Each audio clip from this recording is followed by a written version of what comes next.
ओम शांति।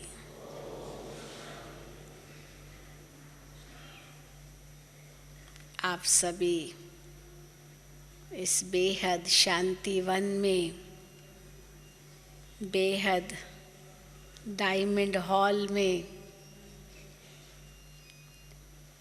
बेहद की बातें सुनने के लिए आए हो। और जो विषय आज हमें दिया गया है वह भी बेहद का विषय है। बेहद की पवित्रता और संपूर्ण पवित्रता। यह शब्द पवित्रता बहुत ही गहरा है। बाबा कहते हैं केवल ब्रह्मचर्य ही पवित्रता का दूसरा नाम नहीं है, लेकिन पवित्रता हर पहलू से, हर स्वरूप से, हर भाव से। ब्रह्मचर्य तो एक पहलू है, परंतु कर्म की पवित्रता के साथ साथ वचन की पवित्रता, मन की पवित्रता, संबंध की पवित्रता, वातावरण की पवित्रता, वाइब्रेशंस की पवित्रता, ये सब भी पवित्रता के अंतर्गत आता है। और बाबा उस रूप की पवित्रता चाहते हैं। तो क्या है ये संपूर्ण पवित्रता और बेहद की पवित्रता? सबसे पहले तो हम ये ज़रूर मानेंगे कि पवित्रता सबसे उत्तम श्रृंगार है आत्मा का। आत्मा अपने निज स्वभाव में पवित्र स्वरूप है और मैं आत्मा पवित्र स्वरूप हूँ, इस निश्चय और नशे से आगे बढ़ना है। यही मूल अंतर है ज्ञान मार्ग और भक्ति मार्ग में। भक्ति मार्ग में हम समझते थे मैं तो पतित हूँ, कामी हूँ, पापी हूँ। आरती में तो न जाने अपने लिए क्या क्या बातें कहते रहे, मैं मूर्ख, खल, कामी, पापी, कृपा करो भरता। तो स्वयं को खल, कामी, पापी, मूर्ख, निर्बल, न जाने क्या क्या हीन बातें खुद के लिए कही और परमात्मा से हमने शांति मांगी, शक्ति मांगी, पवित्रता मांगी। इसलिए आरती में ये भी आता है, विषय विकार मिटाओ, पाप हरो देवा। इसका मतलब क्या हुआ कि पवित्रता मांगी भगवान से। बाबा ने उस दिन भी मुरली में कहा था कि पतित पावन सीताराम, पतित पावन सीताराम कहकर पुकारते हैं। तो हम सब सीताओं का राम परमात्मा हैं, जिसको हम पुकारते हैं कि हे पतित पावन सीताराम, अब आकर के हमें पावन बनाओ। तो भगवान हमारी पुकार पर आए हैं, हम बच्चों को पावन पवित्र बनाने के लिए। तो बाबा कई बार कहते हैं कि बच्चे मैं आया हूँ आपकी ही इसी पुकार पर। भगवान आकर के सबसे पहले आत्मा के अंदर पवित्रता की शक्ति भरते हैं, क्योंकि पवित्रता ही सब सुखों की चाबी है, सुख और शांति की जननी है। हम सुख के पीछे दौड़ते हैं, शांति के पीछे दौड़ते हैं, सारी दुनिया शांति के पीछे प्रयास कर रही है कि कैसे विश्व में शांति आए। लेकिन बाबा ने उसका बहुत सुंदर तरीका बताया है कि सुख और शांति की जननी पवित्रता है। जैसे बच्चे अपने माँ के पीछे अपने आप भागते हैं, बच्चा होगा वो माँ के पीछे दौड़ेगा, तो पवित्रता माँ की तरह है और सुख और शांति उसके बच्चे हैं। तो जहाँ पवित्रता होगी वहीं सुख और शांति होंगी। अगर पवित्रता नहीं तो न सुख है न शांति है। ये कितनी बड़ी बात बाबा ने हमें कही है, लेकिन मनुष्य इस बात को न समझ करके सुख और शांति चाहिए ये तो कहते हैं। दुनिया में ऐसा कोई नहीं होगा जो कहेगा हमें सुख नहीं चाहिए, शांति चाहिए। सुख चाहिए, शांति चाहिए। परंतु जब हम उनको कहते हैं कि पवित्रता ही उसकी जननी है, तो फिर कहते हैं ये तो बड़ा मुश्किल है। पवित्रता मुश्किल है, बाकी सुख और शांति चाहिए। फाउंडेशन को मजबूत बनाना नहीं है, इमारत तो अच्छी चाहिए। तो वो इमारत कितने दिन चलेगी अगर फाउंडेशन मजबूत नहीं होगा तो? चाहे कितनी सुंदर इमारत हो, बहुत डेकोरेशन करें हम, बड़ी अच्छी लगे, आँखों को आकर्षित करे वो इमारत, लेकिन किस काम की अगर फाउंडेशन उसका मजबूत नहीं है? तो पवित्रता आत्मा का फाउंडेशन है, मानो यूँ कहें जीवन का फाउंडेशन है, सभी गुणों का फाउंडेशन है, मूल है। अगर पवित्रता रूपी नींव कमज़ोर है तो जीवन की इमारत भी कमज़ोर हो जाएगी, अन्य गुणों की शक्ति भी कमज़ोर पड़ जाएगी, मानो कि जीवन जीवन नहीं रहेगी। इसीलिए तो देखो द्वापर युग जब शुरू हुआ, देह अभिमान शुरू हुआ, विकारों की प्रवेशता हुई, तो दुनिया तो विकारी बनती गई।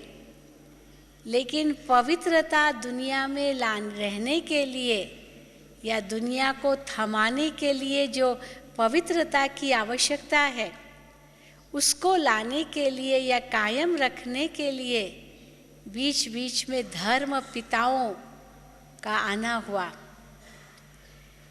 क्योंकि धर्म की स्थापना भी बिना पवित्रता के हो नहीं सकती है।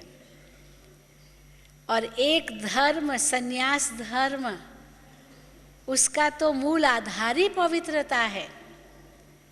संसार छोड़ देते हैं पवित्रता के कारण, क्योंकि वो समझते हैं कि गृहस्थ व्यवहार में रहकर, दोनों इकट्ठे रहकर पवित्र नहीं रहा जा सकता, बाल बच्चों के साथ रहकर पवित्र नहीं रहा जा सकता है, धन संपत्ति वैभवों के बीच में रहकर पवित्र नहीं रहा जा सकता है, मन उसमें लुप्त हो जाएगा। इसीलिए संन्यास कर दिया। न रहेगा बांस न बजेगी बांसुरी, ये सोच करके घर गृहस्थ का, पत्नी का, बच्चों का, धन का, इन सबको माया समझ करके उसका त्याग किया, एक ही लक्ष्य के पीछे कि पवित्र रहना है। लेकिन बाबा ने हम बच्चों को पवित्रता का अर्थ बड़ा गहरा बताया है कि धन माया नहीं है, बच्चे माया नहीं हैं, परिवार माया नहीं है, पत्नी माया नहीं है, परंतु माया क्या है? ये 5 विकार है। अगर धन के पीछे लालच है, लोभ है, आसक्ति है, और उस धन को पाने के लिए गलत से गलत रास्ते अपनाए जाते हैं, ये ज़रूर माया है, क्योंकि अंते उसका दुख हमें ही मिलेगा। अंतरात्मा का घात करते जा रहे हैं। इसीलिए धन माया नहीं है, पर लोभ वृत्ति माया है। ये अपवित्रता ज़रूर है। धन बुरा नहीं है, धन तो देवताओं के पास भी था, लक्ष्मी तो साक्षात धन की देवी है। तो भगवान ने देवी धन को देवी के रूप में दर्शाया है, शास्त्रों में तो दिखाते ना, तो फिर उसको माया कैसे कहेंगे। परंतु ये जरूर है कि उसके पीछे आसक्ति है, वो माया है और वो अपवित्रता है। इसी प्रकार कोई कहे बच्चे माया है, सन्यासियों ने बच्चों को भी माया समझ करके छोड़ दिया, तो बाबा कहते नहीं, बच्चे भी माया नहीं है, बच्चे तो पवित्र फूल है। उन विचारों का क्या दोष। एक छोटा बच्चा है, कितना पवित्र होता है, उसको तो संसार का तो कुछ पता ही नहीं है, वो झूठ बोलना भी नहीं जानता है, क्योंकि झूठ भी अपवित्रता है।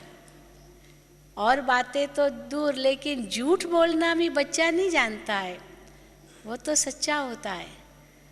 बड़े उनको सिखाते हैं झूठ बोलना कई बार, नहीं तो बच्चे नहीं झूठे होते हैं।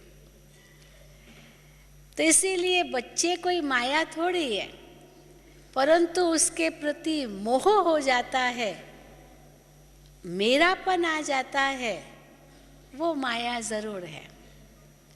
तो इसीलिए बाबा ने उस माया से, उस मोह से हम बच्चों को छुड़ाया, बहुत अच्छी युक्ति देकर कि बच्चे, ये बच्चे भी जो हैं ये भी बाबा के हैं, आप क्यों समझते हो ये मेरे हैं। धन भी है, आप क्यों समझते हो ये मेरा है, ये बाबा का है।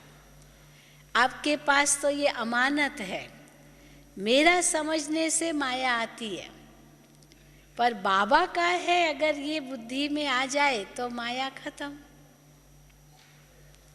ये मेरा नहीं है, ये ईश्वर का है, ये समझते तो थे भक्ति मार्ग में। बच्चा पैदा हुआ तो क्या कहेंगे, भगवान ने दिया तो भगवान का है ना, मेरे पास तो अमानत है। तो अमानत में अगर मोह रख दिया तो अमानत में खयानत पड़ जाती है, वो अपवित्रता हो जाती है, खयानत पड़ गई, ये अपवित्रता है। जैसे अच्छी चीज़ है, बहुत ही अच्छी, एक दूध, उबलता हुआ दूध, उसमें केसर और बादाम पिस्ता सब कुछ है, बड़ी सुगंध आ रही है, और अचानक उसमें एक मक्खी पड़ जाए, हा? मक्खी उड़ी और उसमें आगे आई और एकदम से, उसको भी तो सुगंध आती होगी ना, मक्खी को भी, खाली हमको थोड़ी सुगंध आती है, उसको भी आती होगी, और एकदम से वो उस दूध में पड़ गई तो क्या हो गया, वो अशुद्ध हो गई, है ना, मक्खी पड़ गई, वो थोड़ी पिएंगे। अमृत का घड़ा हो, एक बूंद उसमें जहर की पड़ जाए तो वो तो अशुद्ध हो गया अभी, वो थोड़ी फिर पिया जाता है। तो इसीलिए पवित्रता अर्थात संपूर्ण पवित्रता, कोई बात की भी कमी नहीं, उसके लिए बाबा ने बहुत अच्छी युक्ति बताई कि मेरा कुछ नहीं, अगर मेरा कुछ है तो बस केवल एक बाबा है। ये कह दिया तो ऑटोमेटिकली सारी अपवित्रता खत्म हो जाती है, आपसी संबंध भी पवित्र हो जाते हैं, क्योंकि बाबा को बीच में हम लाते हैं। बाबा जो संपूर्ण पवित्र है, आज भी बाबा ने मुरली में कहा मैं संपूर्ण पवित्र हूँ। कल भी बाबा ने कहा, मुझे क्या उस दिन था, मुझे देही अभिमानी बनने का पुरुषार्थ नहीं करना पड़ता है, मैं तो सदा ही देही अभिमानी हूँ, क्योंकि मुझे अपना कोई शरीर ही नहीं है, मैं तो सदा ही पावन हूँ, इसलिए मैं पतितों को पावन कर सकता हूँ, क्योंकि मैं सदा ही पावन हूँ। मैं तो उस पारस की तरह हूँ, जो पारस लोहे के साथ मिलकर कोई लोहा नहीं बन जाता है, पर लोहे के साथ मिलकर लोहे को भी पारस बना देता है, सोना बना देता है। तो बाबा सर्वशक्तिवान है, उसको अगर हम बीच में रखते हैं तो पवित्रता अनुभव करना बहुत सहज है। क्यों मनुष्यों को मुश्किलात हुई, क्योंकि भगवान को भूल गए, खुद को भूल गए। तो ये बीच बीच में धर्म पिताओं ने आकर के पवित्रता की अल्प शक्ति से जो उनके अंदर थी उसके आधार से धर्म स्थापन किए और थोड़ा संसार को थमाया। यहाँ तक कि सन्यासी स्त्री को भी माया समझने लगे, खुद को कपूर समझा, घी का घड़ा समझा और स्त्री को आग समझा। तो मैं घी का घड़ा हूँ और स्त्री आग है, तो जब स्त्री के आगे जाएंगे तो घी का घड़ा तो पिघलेगा, है ना, आग तो जलाएगी। या मैं रुई हूँ तो ज़रूर आग में पड़ते ही जल जाएगी। घी हूँ या रुई हूँ या जो कुछ कहो। तो स्त्री को आग का रूप माना, नरक का द्वार मान लिया। पर बाबा ने तो देखो नारी को कितना ऊंचा उठा लिया, शिव शक्ति सेना कह दिया, वंदे मातरम कह दिया। जब नारी का उत्थान होता है तो विश्व का उत्थान होता है, नारी के पतन से विश्व का पतन होता है, क्योंकि नारी वो धुरी की तरह है। अगर वो आध्यात्मिकता की शक्ति से ऊंची उठेगी तो संसार ऊंचा उठेगा। क्योंकि नारी, मानो परिवार के अंदर भी नारी ही शिक्षिका है, पहली शिक्षिका अपने बच्चों की। स्कूल में तो वो बाद में जाता है बच्चा, तो जो माता उसको सिखाएगी वो सबसे पहले वो ही सीखता है, बाकी तो बाद में सीखता है। इसलिए बचपन में जो सीख मिलती है वो सारी आयु कभी नहीं भूलती। तो जो माँ ने सिखाया वो जीवन भर उसका साथी बन जाता है। तो अगर माँ के संस्कार श्रेष्ठ होंगे तो परिवार के भी संस्कार श्रेष्ठ होंगे। तो इसीलिए बाबा ने तो माता को, नारी को एक शक्ति रूप कहा। तो देखो कितना अंतर है। द्वापर कलयुग में जो कुछ शिक्षा मिली उसके भेंट में जो बाबा हमें ज्ञान देते हैं वो कितना ऊंच है। उसके आधार पर ही फिर से देवी देवता धर्म की स्थापना हो रही है। क्योंकि इस समय बाबा देवी देवता धर्म की स्थापना कर रहे हैं, देवताओं का राज्य भी स्थापन कर रहे हैं और साथ साथ कुल भी स्थापन कर रहे हैं, परिवार भी स्थापन कर रहे हैं।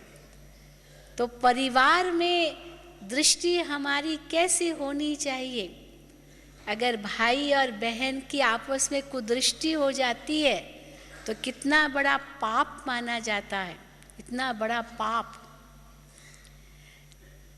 इसीलिए बाबा ने जब परिवार रचा तो सबसे पहले हमें यही कह दिया, बच्चे भाई बहन की दृष्टि से भी ऊंचे जाओ, उसमें भी कभी कभी कुदृष्टि हो सकती है।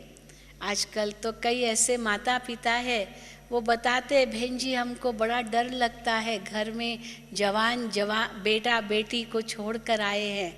तो जवान बेटा बेटी माना भाई बहन है, लेकिन जवान है तो कभी भी दृष्टि विचलित हो सकती है। तो इसीलिए बहुत डर लगता है जवान बेटा बेटी को ऐसे ही छोड़ कर आना। तो हम देखते हैं कि माता पिता भी इसीलिए डरते हैं, क्योंकि दृष्टि कभी भी विचलित हो सकती है। तो पवित्रता तो बाबा हमको इतनी ऊंची देते हैं कि भाई बहन की दृष्टि से भी ऊपर चले जाओ, भाई भाई की दृष्टि अपनाओ। आज भी बाबा ने मुरली में कहा, आत्मिक दृष्टि ही सिविल दृष्टि हो सकती है। अगर बहन भाई की भी दृष्टि हुई तो भी क्रिमिनल बन सकती है। कई लोग इसीलिए तो डरते हैं यहाँ आने में, कहते भाई हम नहीं जाएंगे, ब्रह्मा कुमारी है ना, पति पत्नी को कहेंगे तुम भाई बहन हो, तो भाई बहन बना देते हैं। हम कहते हम कैसे आपको बनाएंगे, हमको हमारे पास कोई जादू की छड़ी है क्या? हाँ हम घुमाएंगे, लो बन जाओ, छू और हो गए भाई बहन। ऐसे है क्या? ऐसे जादू की छड़ी घुमा करके भाई बहन बनाते हैं क्या? वो तो जादूगर करते हैं।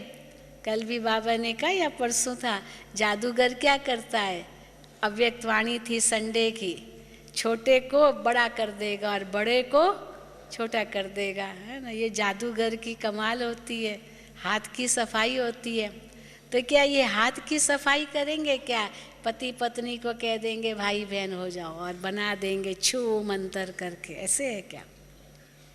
परंतु बाबा कहते हैं ये भाई बहन भी हद की दृष्टि है।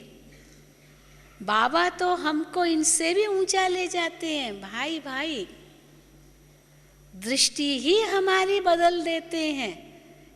पवित्रता की दृष्टि माना आत्मिक दृष्टि। इसीलिए कई बार बाबा कहते हैं सबको देखो तो मस्तक पर चमकता हुआ मणि देखो, बस और कुछ देखो ही नहीं किसी को।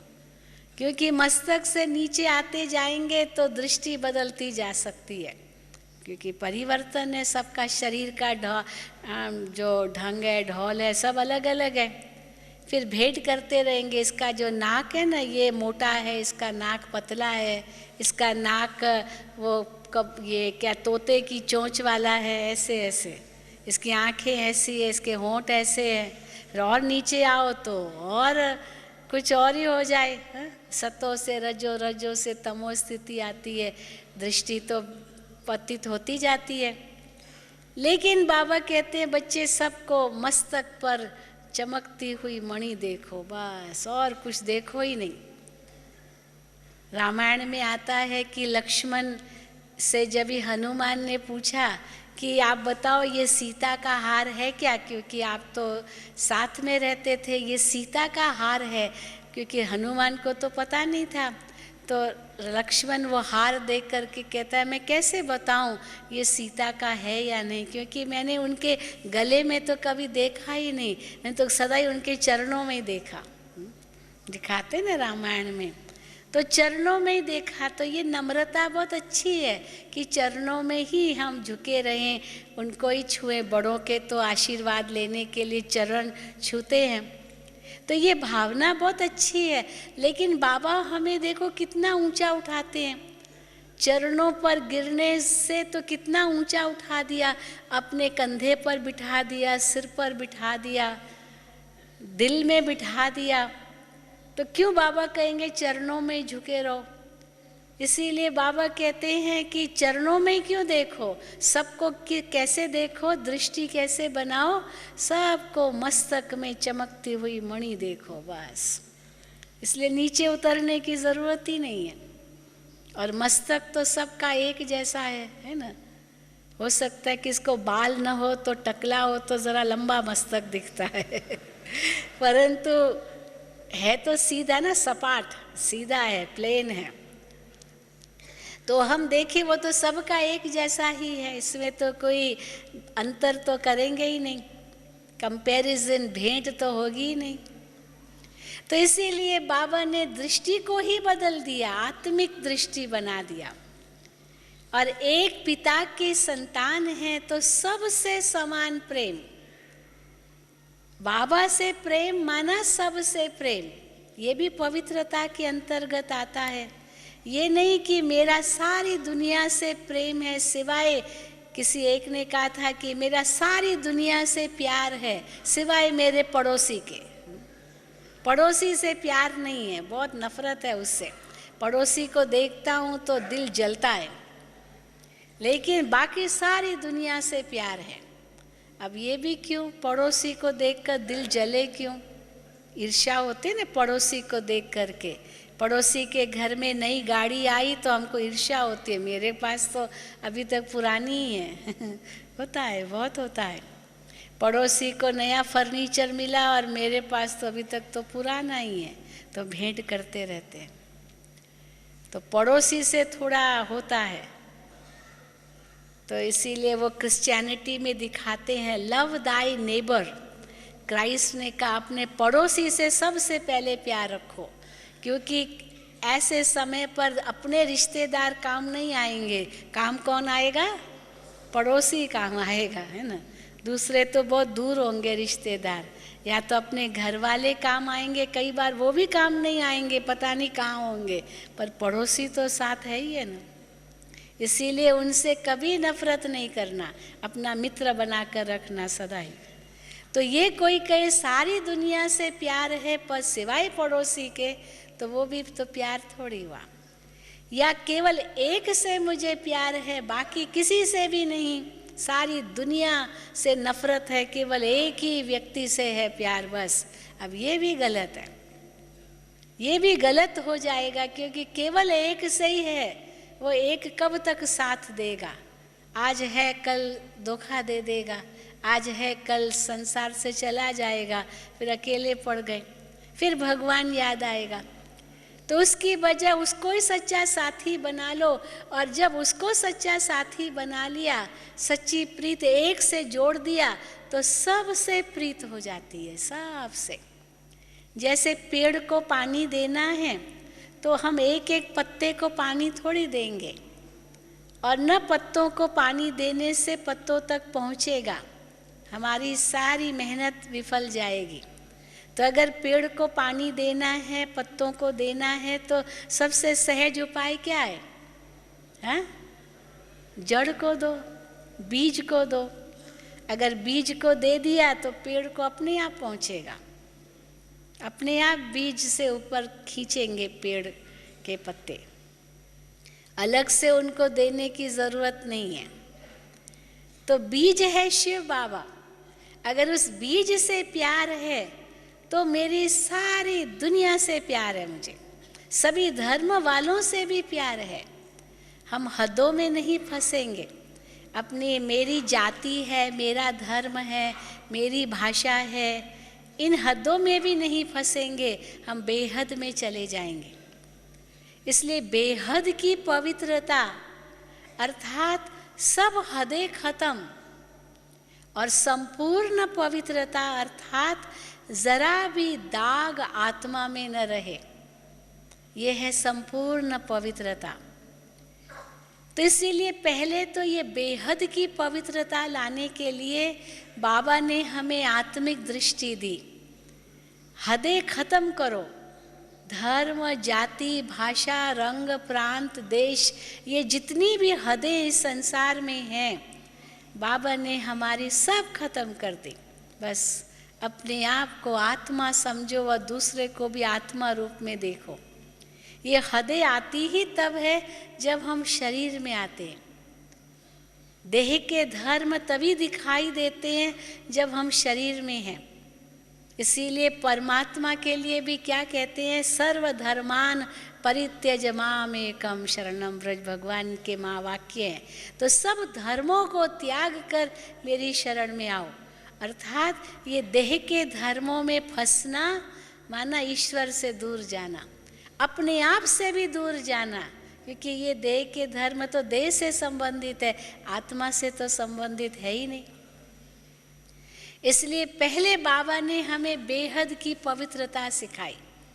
ब्रह्मा बाबा में जब शिव बाबा की प्रवेशता हुई तो कैसे शिव बाबा ने ब्रह्मा बाबा की सारी हदें खत्म कर दी। नहीं तो बाबा को क्या पता था, वो तो ये समझता होगा ये मेरी पत्नी है, ये मेरे बच्चे हैं, ये मेरा धंधा है, ये मेरा घर है, हद में ही होगा, ये मेरा गुरु है, यही मेरा ये व्यवसाय है, ये मेरा कार्य है। पर जब शिव बाबा की प्रवेशता हुई तो ब्रह्मा बाबा की दृष्टि को बाबा ने कितना बेहद बना दिया। जो सब के लिए बाबा के मुख से निकलता था बच्चे बच्चे बच्चे, प्रजापिता हो गए ना। बाबा के लिए सब बच्चे, केवल लौकिक बच्चे ही नहीं थे। बाबा के लिए तो पक्षी पशु भी बच्चे ही थे। जब बंदर आता था तो बाबा कहते थे वो देखो बच्चा आया, उनको खिलाओ। हाँ? अब वो बच्चा आया है तो वो बहन सोचे कौन सा बच्चा आया, पर बंदर को बाबा कहेंगे बच्चा आया है। पक्षी चिड़िया आती थी, बाबा कहेंगे उस बच्ची को पहले दो, तो उस बच्ची को दो माना क्या, कौन सी बच्ची? चिड़िया। तो बच्ची तो बाबा के लिए सारे बच्चे थे, पशु पक्षी सहित सब बच्चे थे। तो क्योंकि बाबा की दृष्टि बदल गई, बाबा के लौकिक बच्चों को भी तो बच्चे ही कहा, और सबसे आश्चर्यजनक बात कि बाबा ने अपनी लौकिक में जो उनकी युगल थी उनको भी बच्ची कहा। और उनकी दृष्टि में कितना बड़ा परिवर्तन, जो बाबा को उसने बाबा कहा, पिता कहा, पति पिता बन गया, और पत्नी क्या हो गई, बेटी हो गई।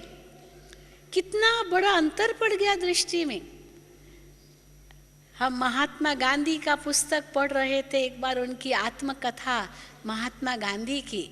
तो उस आत्मकथा में लिखा हुआ है कि महात्मा गांधी को ब्रह्मचर्य का पालन करने के लिए बहुत परिश्रम करना पड़ा। उसके लिए इतना सहज नहीं था ब्रह्मचर्य का पालन करना, क्योंकि उसकी पत्नी तो उनके साथ ही रहती थी। तो बड़ी मेहनत लगती थी उसको, कैसे अपनी इंद्रियों का संयम किया जाए, वो सहज नहीं लगा।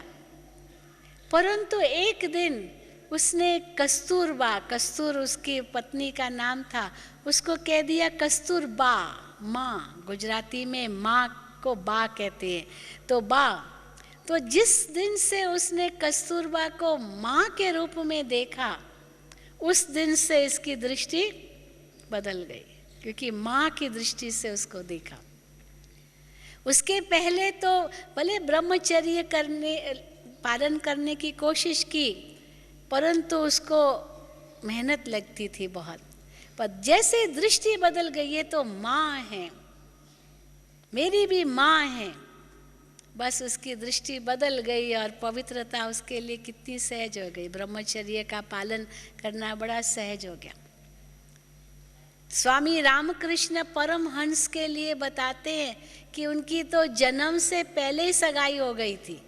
वे तुम्हारा बेटा मेरी बेटी अगर होंगे ना तो शादी करा देंगे। गांव में तो ऐसा ही होता है। तो स्वामी रामकृष्ण परमहंस का कैसे विवाह हो गया था? शारदा माँ से, मानो जन्म से।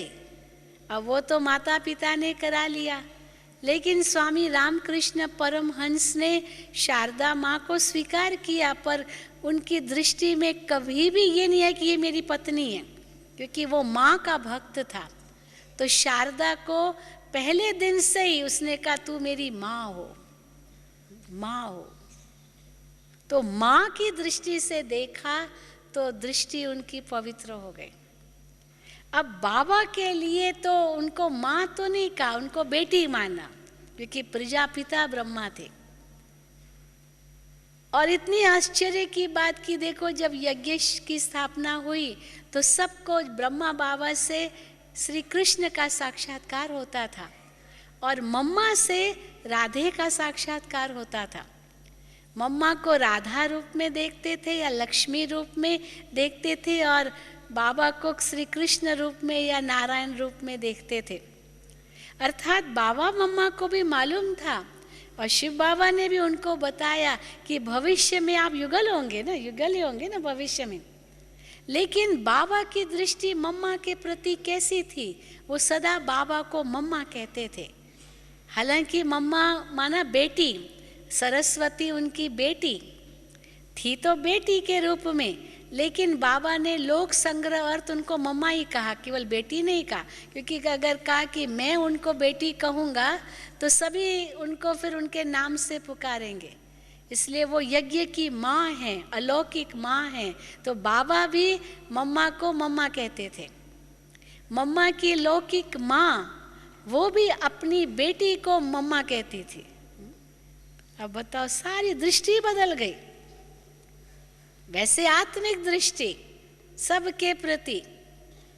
कल रतन मोहिनी दादी जी बता रहे थे अपना अनुभव विदेशियों के बीच में, कि जब हम शुरू में आए तो कैसे हमारे लिए दुनिया ही मर गई थी। लौकिक रिश्तेदार आते थे, हम कहते थे हमको मिलना ही नहीं है, क्यों मिले हमने तो नया जन्म ले लिया है, पुराने जन्म के संबंधों का हमें पता ही नहीं। इतना नशा हमें चढ़ गया था, वो बेहद की पवित्रता हमारे जीवन में आ गई थी, जो हदों में हम फंसे ही नहीं। तो यज्ञ के अंदर भी रहते थे, इतनी बेहद की पवित्रता थी, जो देह के संबंध भी याद नहीं थे। जो बाबा ने संबंध दिया माता पिता अलौकिक रूप से, बाकी सब बच्चे, बस इतनी सुंदर दृष्टि बन गई एक दो की। मेहनत नहीं करनी पड़ी पवित्रता धारण करने के लिए, सहज ही हो गया।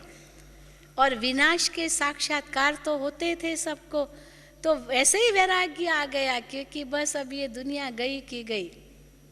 कई भाई बहनें कहते हैं कि अभी क्यों नहीं बाबा साक्षात्कार कराता। उस समय जो साक्षात्कार हुए तो इतना वैराग्य आ गया, एकदम पवित्रता जीवन में अंग अंग में आ गई। तो अगर साक्षात्कार हो जाए तो ये सब हो जाए सहज। तो बाबा कहते नहीं, अभी ज्ञान परिपक्व हो गया है, अब ज्ञान के आधार से वो पवित्रता लानी है। साक्षात्कार वो तो टेम्पररी फेज हो जाएगा, और वैसे भी विनाश का रूप तो देख ही रहे हैं दुनिया में। कौन सा विनाश साक्षात्कार से देखने से ही हम स्वीकार करेंगे, वे तो चारों ओर दिखाई दे रहा है।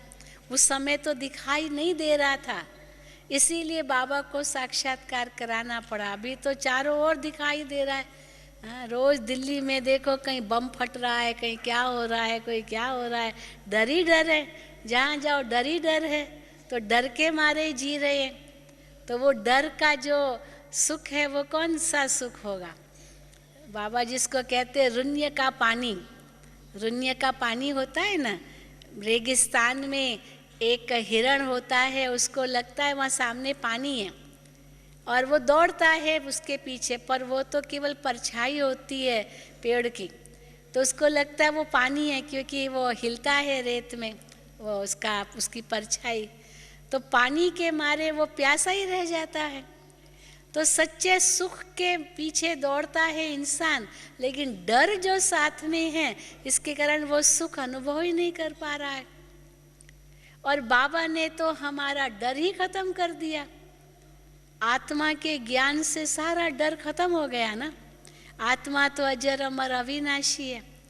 अगर इस शरीर को भी कोई जला देगा, मैं तो अजर अमर आत्मा अविनाशी न्यारी हूँ, मैं तो कभी नहीं जलती हूँ।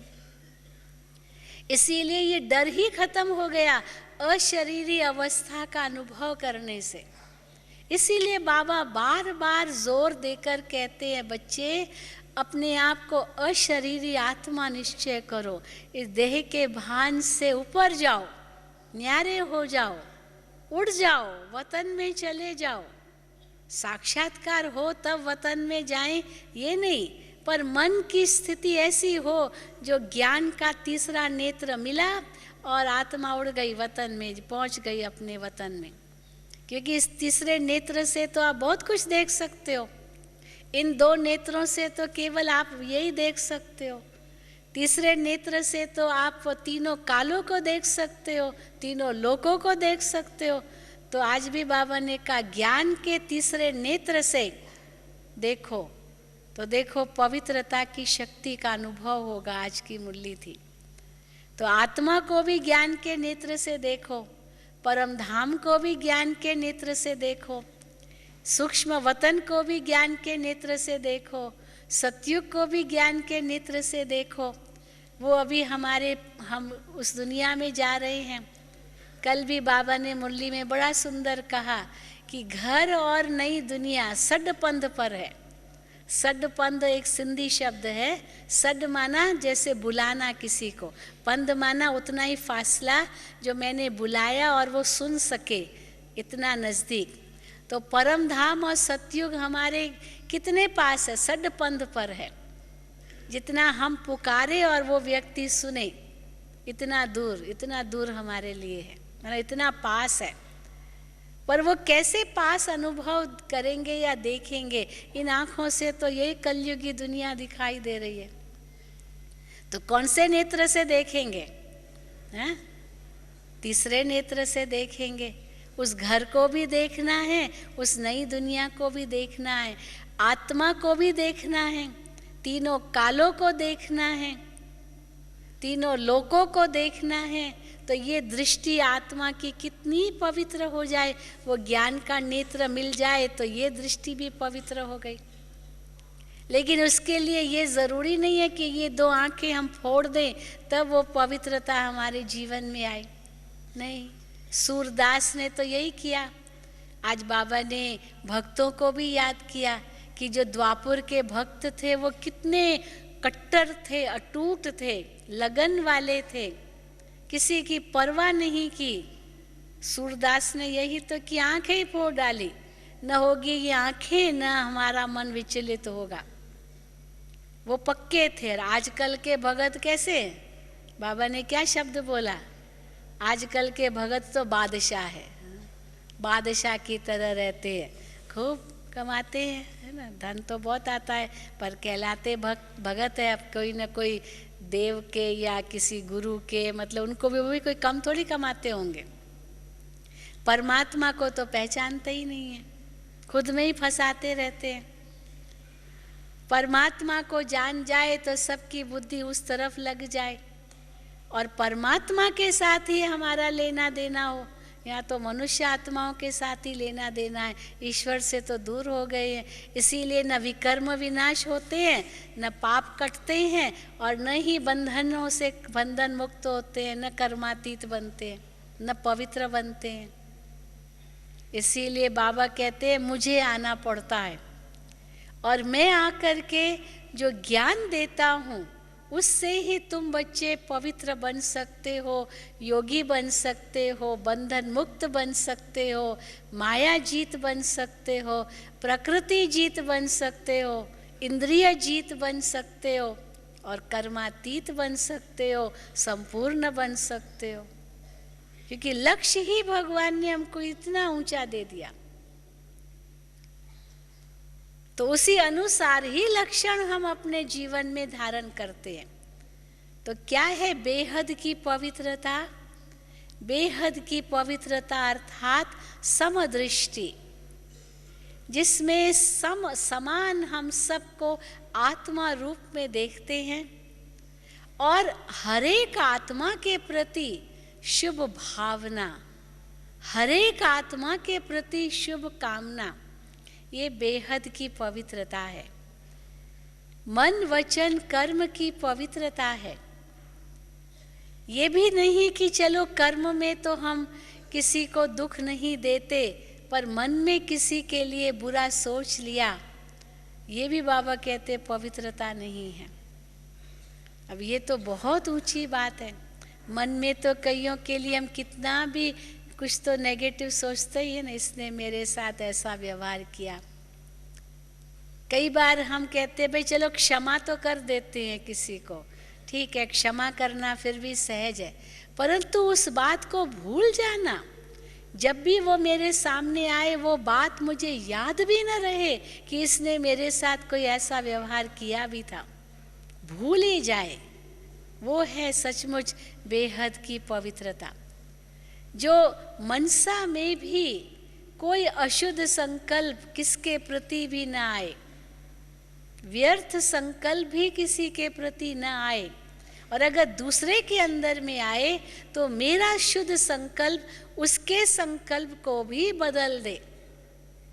ये न हो कि उसका संकल्प मेरे पर अपना प्रभाव डाले और मेरा संकल्प बदल जाए उसके लिए, नहीं, मेरा संकल्प ऐसा श्रेष्ठ हो, स्थिर हो, जो उसका बदल जाए मेरे संग में आए। तो पारस लोहा न बने पर लोहा पारस बन जाए, तो मैं उस पारस की तरह हूँ जो लोहे को भी सोना बना सकूं, तब तो बाप समान बन सकूं, तब तो संपूर्ण पवित्रता कहलाए। तो पहले है बेहद की पवित्रता और फिर है संपूर्ण पवित्रता। संपूर्ण पवित्रता बहुत ऊंची स्टेज है। हम जैसे दादी जी की अवस्था देख रहे हैं, बिल्कुल संपूर्ण पवित्रता का वो स्वरूप है। वैसे भी दादी जी कई बार बता चुके हैं कि मैंने कभी भी अपने जीवन में झूठ नहीं बोला, कभी झूठ नहीं बोला। जो बात जैसी है उसको कभी मैंने बदला नहीं, हेरा फेरी कभी नहीं की, क्योंकि अपना स्वार्थ कुछ भी नहीं था दादी को। तो ये जैसे वो आत्मा जन्म से ही मानो बनी बनाई, उस पवित्रता की मूर्त है वो। तो ज्ञान में आना उनको बड़ा सहज हो गया। और बाबा ने उनको परख लिया शुरू में कि ये होवनहार आत्मा है, ये बहुत महान बनेगी। बाबा दादी के लौकिक पिता ने भी उनको परख लिया था, उनकी जन्म पत्री से ही परख लिया था कि ये तो मीरा बनेगी, बस ये कि सिवाय एक के और किसी को भी याद नहीं करेगी। तो वही दादी जी का जीवन है।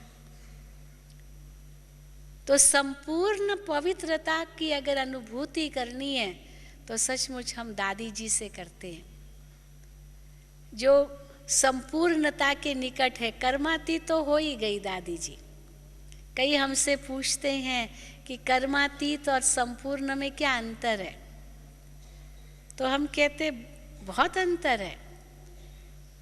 कर्म बंधन तो बहुत ही अलग चीज है। तो कर्म बंधन से परे हुए तो कर्मातीत हुए। कर्मातीत का अर्थ ये नहीं है कि कर्म ही नहीं करना, कर्म तो कर रहे हैं, लेकिन उस कर्म के प्रभाव के बंधन से परे है। हमारी दादियां कर्मातीत अवस्था को पा चुकी है सचमुच। जानकी दादी जी को भी हम देखते हैं।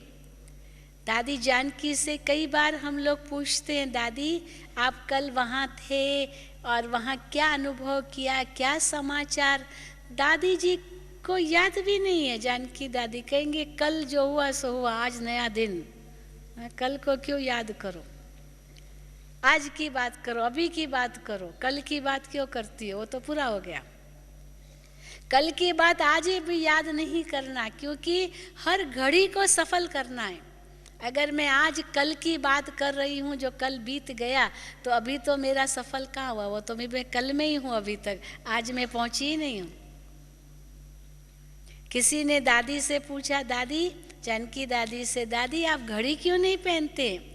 दादी कहती है घड़ी पहन कर क्या करूँगी, मैं घड़ी कोई देखते रहना है क्या, मैं तो हर घड़ी घड़ी अपनी सफल करती हूँ, तो घड़ी पहनने की क्या ज़रूरत है। तो इसीलिए ये दादी का बड़ा सुंदर जवाब था, दादी जानकी का, क्योंकि हर घड़ी को सफल करते हैं।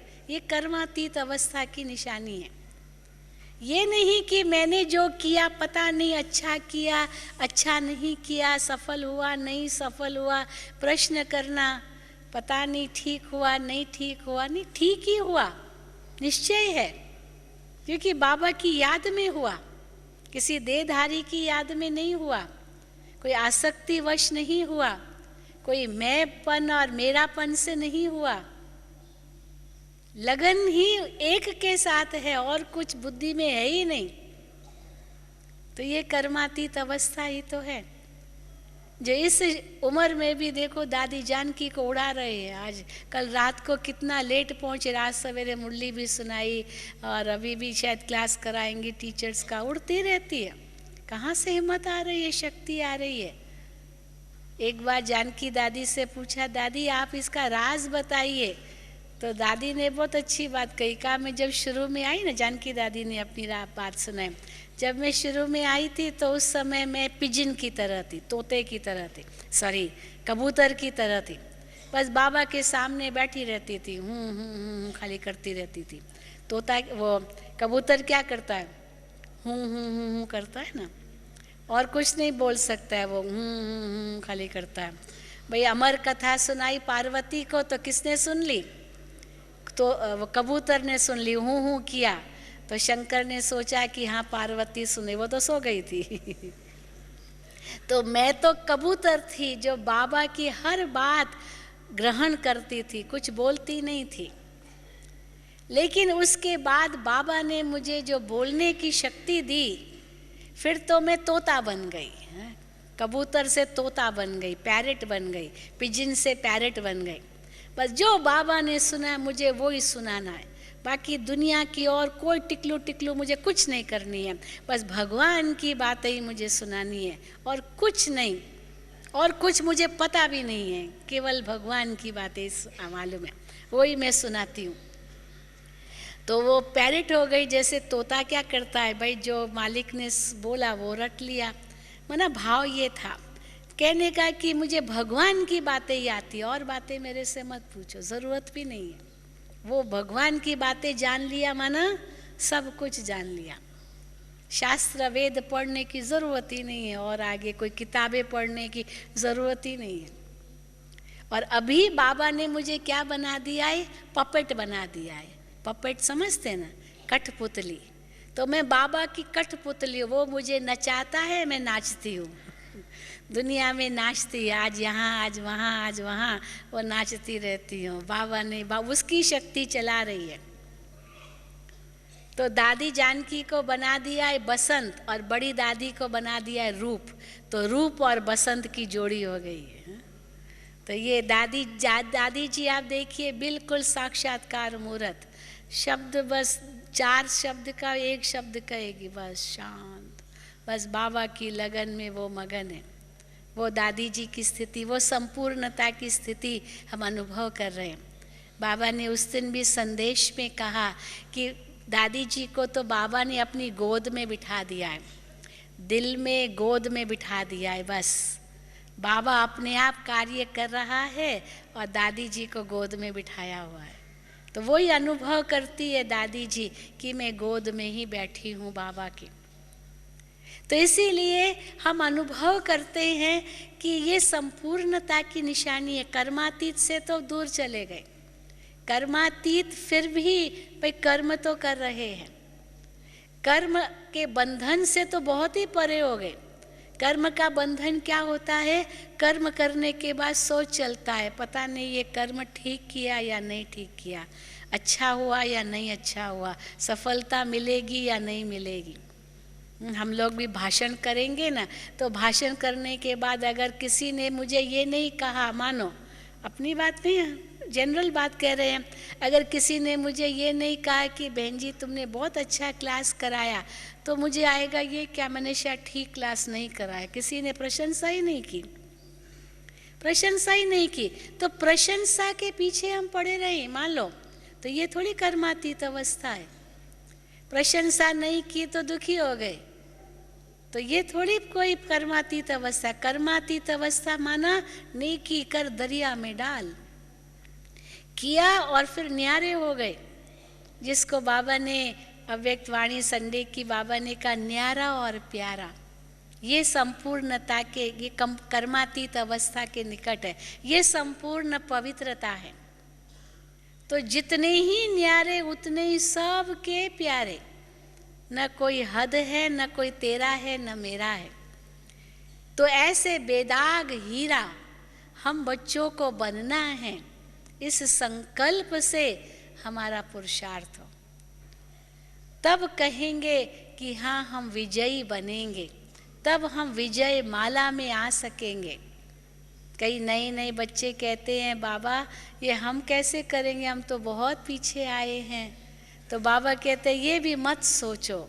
कल भी बाबा की शायद मुरली में था या परसों, तो पीछे आने वाले बहुत आगे जा सकते हैं, बहुत आगे जा सकते हैं।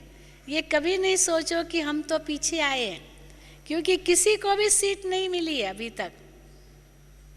जब यज्ञ में थे तो केवल बाबा मम्मा की सीट फिक्स्ड थी, उनका ही साक्षात्कार होता था, बाकी तो सब रेस में दौड़ रहे थे, किसी को सीट तो मिली ही नहीं है। जैसे म्यूजिकल चेयर होती है ना, खेल होता है, तो उसमें सब कुर्सियां खाली होती है, कोई भी कुर्सी पर बैठा हुआ नहीं है, सब दौड़ रहे हैं, सब दौड़ रहे हैं।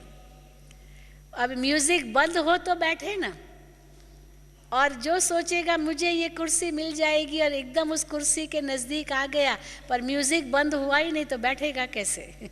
उसको आगे ही बढ़ना है, और आगे बढ़ा तो कुर्सी गई, दूसरा बैठ जाएगा उसकी जगह। तो इसीलिए कुर्सी को नहीं देखना होता है, बस आगे बढ़ना होता है, आगे बढ़ना होता है। कुर्सी को नहीं देख सकते, नहीं तो धोखा खा लेंगे कि मैं तो ये पद पाऊंगी, मैं ये पद पाऊंगा। बस पुरुषार्थ करना हमारा लक्ष्य। कल भी बाबा ने कहा कि न पीछे देखो न साइड में देखो, साइड में भी नहीं देखो, न पीछे देखो। न पीछे देखो का मतलब क्या है? हमारा जो भूतकाल का जीवन है उसको भी मत देखो, वो जीवन तो पूर्व जीवन था, अभी तो नया जन्म लिया है। और साइड में भी नहीं देखो, साइड में नहीं देखो, माना दूसरों को नहीं देखो, ये क्या कर रहा है, ये क्या कर रहा है, ये क्या कर रहा है, बस आगे ही देखो। अपने लक्ष्य को देखो, बाबा को देखो, घर को देखो, नई राजधानी को देखो, सडपंध पर है, तब संपूर्ण कहलाएंगे।